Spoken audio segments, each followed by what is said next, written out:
Hey guys, welcome back to my channel. I am here today to share with you what I purchased at the Sephora VIB sale. That's a good haul. It's not near what my wish list was, and this, I believe, is the first Sephora VIB sale that I have only placed one order. Now, it's still going on while I'm filming this, but I honestly don't think I'm going to be placing another order. But I did get the medium-sized box. I don't think this is the biggest size they have, but it's definitely not the smallest.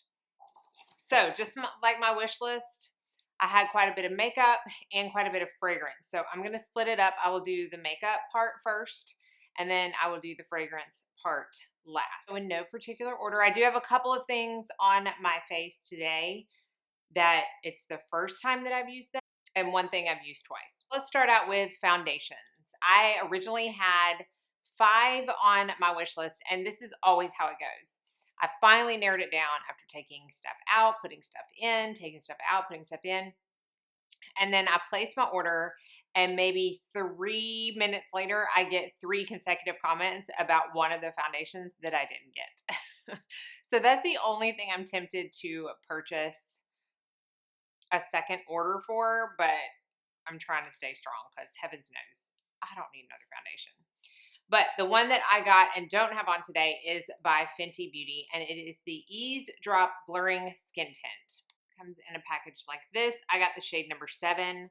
I really like the small, compact, minimalist packaging. It is plastic. I imagine this would be very easy to travel with. And again, I have not tried this yet, but when I talked about it on my wish list, a lot of people said that it was like right up my alley and that I would really enjoy it. So I am excited to try this. Let me know if you want a separate foundation review for this one or the next one that I'm going to talk about. The next one is the one I have on today, and it is the Lancome Tint Eat All or Taunt Eat All Ultra Wear Stick Foundation.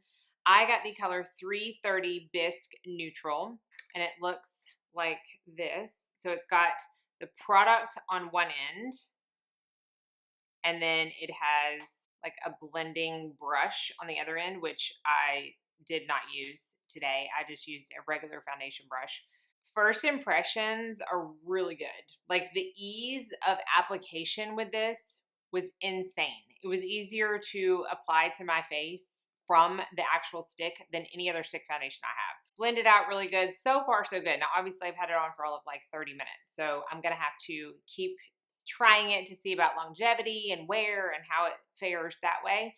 But upon first application and first impression, I really like it.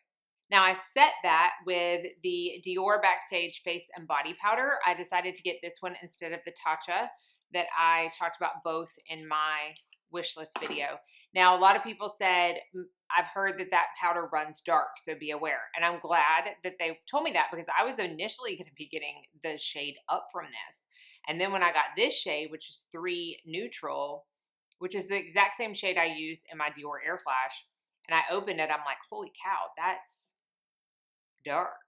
But I used it today, and I don't feel like it's unusable on me at all. It worked out as a color. Now I'm going to see how it works out as a powder. It does have kind of that baked gelée formula, so I can see it forming hard pan pretty quickly, depending on the brush that I use, and if I'm not careful to kind of turn the brush every time around so that I don't get any excess moisture from the foundation that's on my face back in the pan, because it will create hard pan. I can already tell. I will keep you updated on that for sure. This is the item that I have been wearing for the past 2 days, and it is the Bare Minerals Original Liquid Mineral Concealer. Now, y'all also told me to be aware that this runs dark. Again, I'm glad you did that because I ended up getting a shade or 2 lighter.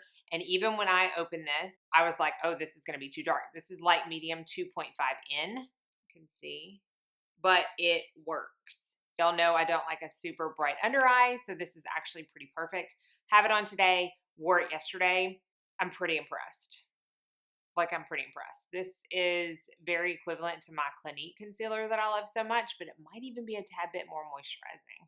I need to continue to use it, but so far, so good with the concealer. I told y'all in my wish list video that I was for sure getting this, and it is the Laura Mercier Caviar Stick in Copper. It's just my favorite. Sit right there. So good. I love it so much, and I'm so happy to have it back in my collection because I can't go through these in a slow manner, apparently. Like, I use them all the time, this color especially. And this is, I believe, the last makeup product that I have on my face today, and it's from Bare Minerals as well, and it is their Mineralist Lip Gloss Balm. So I got the color Serenity, which is pink nude. And when I first pulled this out, I'm like, oh, wow, this looks just like Far Out from their Gen Nude lip glosses, which were actually pretty opaque. And I love them. I went through a couple of them, and one of them I went through two. I can't remember if it was that or one of the other colors. I went through at least two of them in that same color. But when I applied this, I realized that it's not quite like that because it isn't quite as opaque. It does have some color. It's not like transparent by any means, but it's not as opaque as the Far Out. So this is it right there. Super shiny. You can see the gloss balm. Super hydrating for the amount of time that I've had it on so far, but it's all I have on my lips. I didn't put a lipstick under it. I wanted to show you exactly how this looked on the lips. So this is all that I'm wearing. And it looks like it's going to prove to be a great pocket lip gloss. Y'all know I like those kinds where I can stick in my purse and I don't require a mirror to apply it throughout the day. It looks like it's going to be good. I also talked about pretty much getting this in my wish list. This is the Jouer Born to Shine Essential Lip Enhancer Shine Balm, and this is in Champagne Kiss. So I just finished up my last one, and I just love this. For a balm, it feels so good. It gives that little hint of a lighter shade with the shine and undertone of the balm to where I don't have super dark lips because, again, I have really pigmented lips. Not my favorite thing about myself. So if I can have a balm that I can like really moisturize my lips easily, not feel like I am wearing a ton of makeup, because that's especially what I wear on days that I don't wear makeup, but also light my lips a little bit, it's just a win-win. So I definitely needed to repurchase that, and I'm glad I did because I just ran out of it 2 days ago.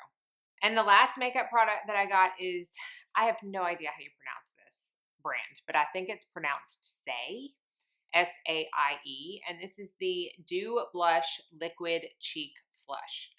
So apparently someone commented and said these sold out fairly quickly, at least in a couple of shades. Hopefully they've been able to be restocked, but I got the shade Rosy. I haven't used this yet. They have great reviews, but when I swatched this, I have to say it's pretty liquidy too. It's got a very large doe foot.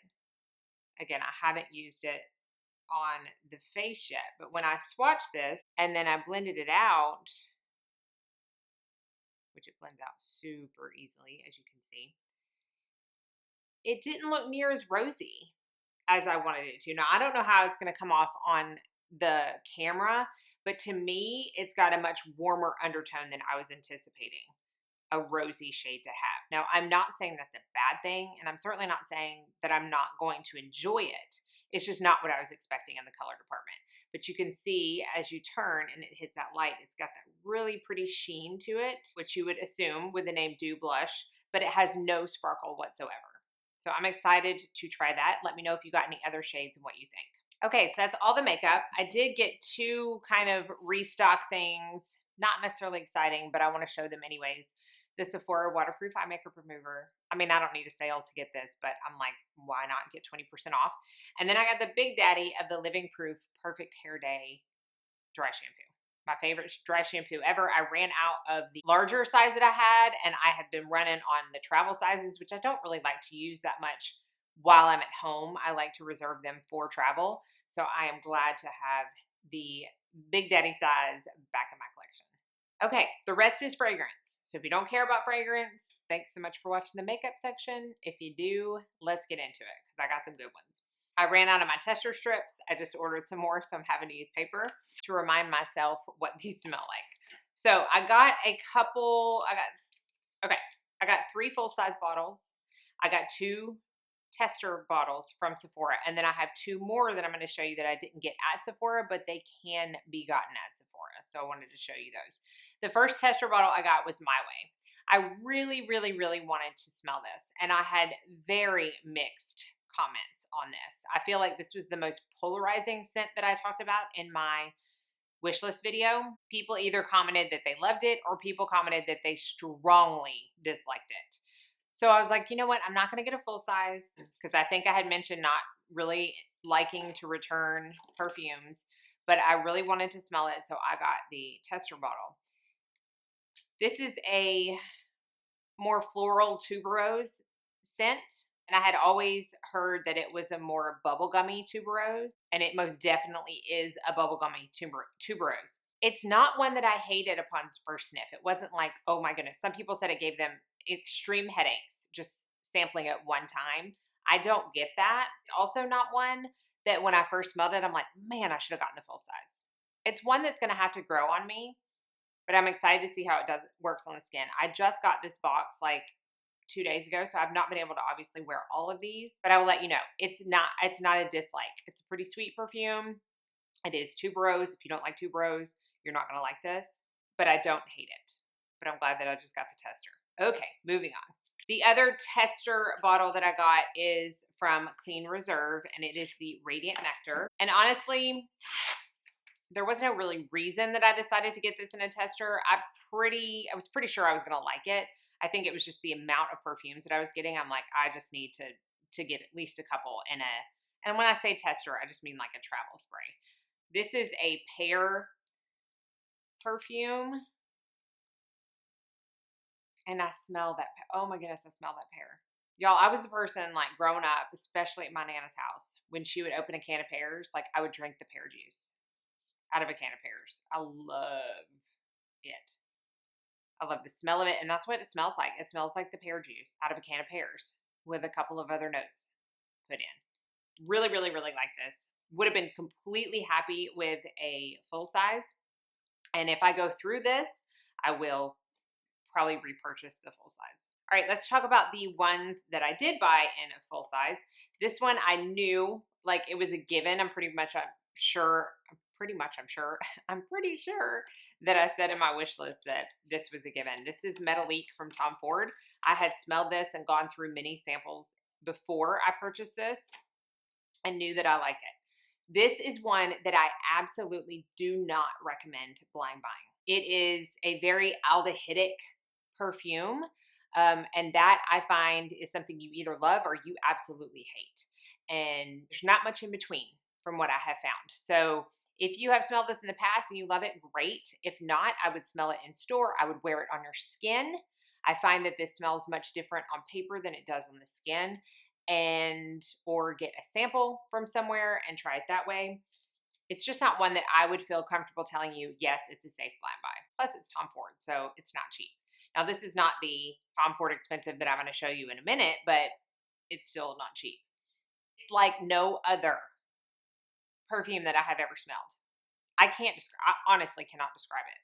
I just pulled it up on Fragrantica, and the main accords are vanilla and aldehydes.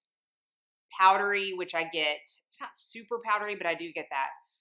Fresh, balsamic, woody, musky, floral, sweet, and amber. But the top notes are aldehydes, pink pepper, bergamot, heliotrope, which gives it that powdery scent, hawthorn, lily of the valley, vanilla ambrette, sandalwood, and Peru balsam.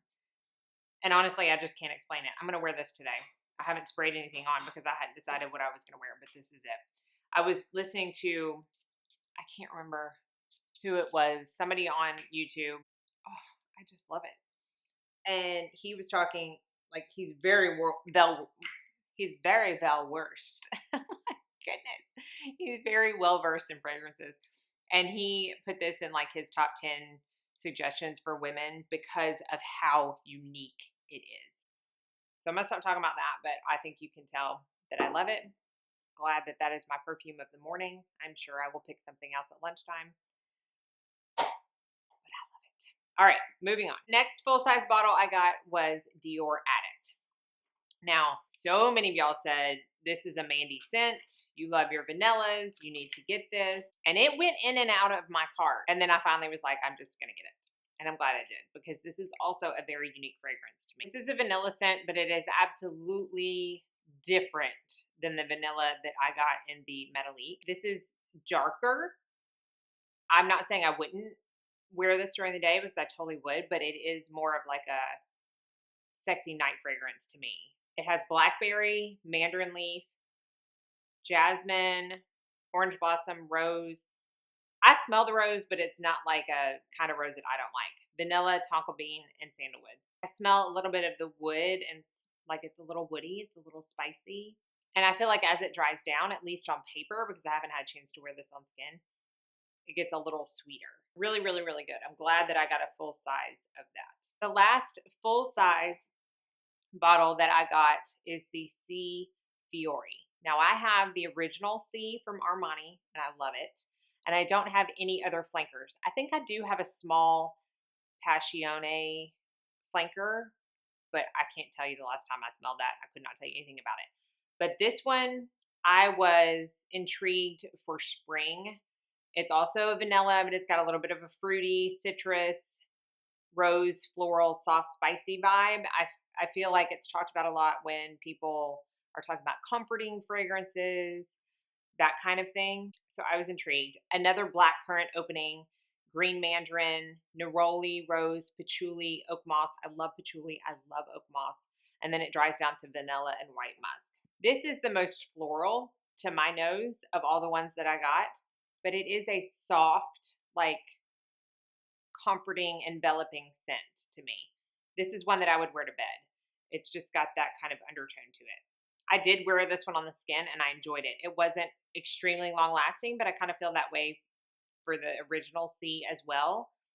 But I got a solid 4 hours out of it.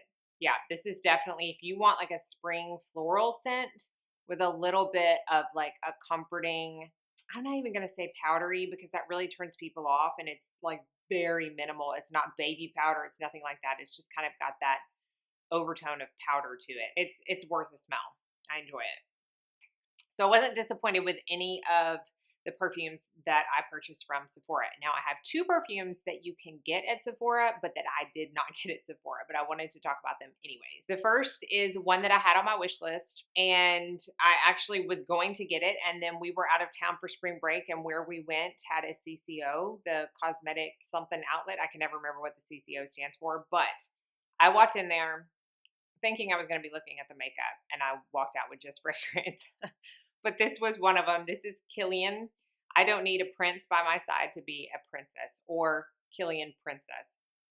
This was on my wish list from Sephora, but this, what size is this? This 1 ounce bottle along with the 1/4 ounce travel spray came together in a set for $37. And I'm like, I can't pass that up.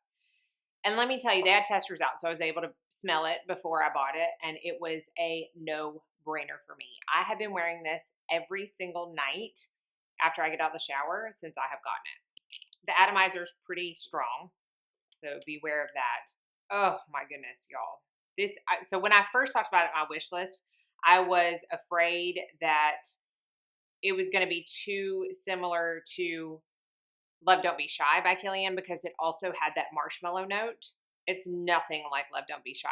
So it opens with lemon, which I can sense, but it's not too lemony because I'm not huge on a very, very citrus perfume. But the notes that get me in this are the middle notes, which is green tea, ginger, peach, hedione, jasmine, and apple. And y'all, I smell all of that. I especially smell the ginger and green tea, which makes it so unique because I don't have a fragrance that has those notes. Well, I have some that have ginger in it, but I don't have any that have green tea. And then you mix it with the dry down of marshmallow, vanilla, and benzoin. It's just unique. It's unique. It's sweet. If you don't like a sweet perfume, don't get it. But it's not cloying sweet. It's not like gag, fake sweet. It's just a soft, it's just so good. I'm like, my nose is not going to work anymore. My beauty room will knock a person down right now. Okay. Last one that I'm going to talk about, again, I did not get at Sephora, but it is available, and it is the brand new Tom Ford Soleil Brûlante. Now, I'm going to tell you why I didn't get this at Sephora. So it's $350, very expensive. 20% off would put me at $280. But then I have, here in good old Tennessee, almost 10% sales tax. So you're going to add another $28 to $280. And then I'm looking at, $308, $310, give or take. Is that better than $350? Yes. But if you have a Selfridges account where you pay the $55 to get free shipping for the year, which I highly recommend if you buy any kind of makeup or fragrance that Selfridges carries, because almost everything they carry is a little bit less expensive than what you get it here, and it's free shipping. And I don't pay sales tax. It's $255 at Selfridges with free shipping and no sales tax. So even with the 20% off at Sephora, I still saved like $55 on this. So that is why I chose to get it at Selfridges. So this is the newest addition to the Tom Ford Soleil collection. And I'm going to be completely honest. When I first got it home and sprayed it, I hated it. Like the initial spray, even now I'm like, I don't like the initial spray. It takes a good 5 minutes for me to start liking this. I don't know what it is. I think it's because the top notes are bergamot and mandarin orange. And to me, that's just a little too much citrus for my taste. Again, I'm not an overly citrus lover. Now I have that Guerlain Aqua Allegoria in orange, and I love that because it just smells like a fresh orange. But once you start mixing a lot of citruses, it becomes too much for me, and I think that's probably why. But the more it sits, like even now, it's turning into this woody, honey, amber fragrance, and that's what I like. So I do enjoy this, and I also think that it smells way different. Out of all the ones that I have sprayed today, it is the most different on paper than it is skin. So I was like, oh, obviously I've got to try it on skin. I had just put on a different perfume when I tested this when it came in the mail. So I waited, and then I put it on the skin, and it slowly turned into that honey, warm, amber scent that I actually really enjoy. It's just that first spray was, woo, and it comes down to like a warm honey. The honey and the amber are what I smell the most as it dries down. But it's a summer appropriate warm scent, which I don't think you can find as easily as I know people like me wish that you could, because I am a huge fan of warm scents, and a lot of them are just too much for the summertime when it gets super hot and humid outside. But this one's gonna work, I can tell. So that was my very extensive Sephora haul. Hopefully you enjoyed it. As always, share with everybody and myself what you were able to haul at Sephora and loving. I did get a sample of the Givenchy Prisme Libre because that's the only thing that I'm having a little bit of regret from not buying out of my wish list. So I need to try that before the sale ends, and if I love it, I will purchase that. But other than that, I'm very happy with what I got. Hopefully you enjoyed. Be sure and like and subscribe before you leave so you don't miss out on any future videos. I hope that you're all staying happy, healthy, safe, and sane, and the most of all, you go out and have a very blessed day.